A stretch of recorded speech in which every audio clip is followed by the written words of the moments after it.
प्रधान जी मेरा एक बात समझ में नहीं आती।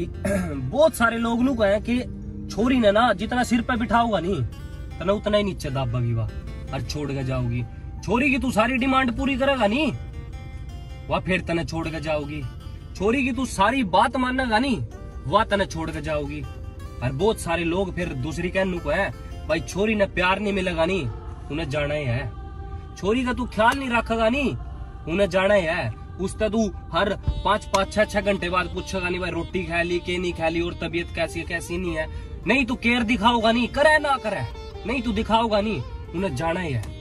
तो मैंने समझ में नहीं आती सच्चाई है कि मेरे भाई बात ऐसी है जिन्हें जाना ना वो जावेगी जो मर्जी कर ले इस वास्ते।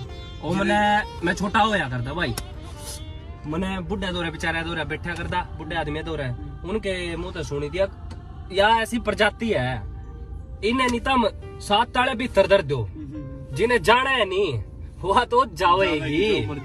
जिन्हें जाना है नहीं भाई चाहे उस खातर जान दे दो और चाहे मार दे दो। जिन्हें जाना है नहीं भाई वह फिर जावेगी। तो मोरल ऑफ द स्टोरी के है अपने आपा ठीक रखो जिन्हें आना आओ और जिन्हें जाना है जाओ जाओ बागी। ओम नमः शिवाय है ना।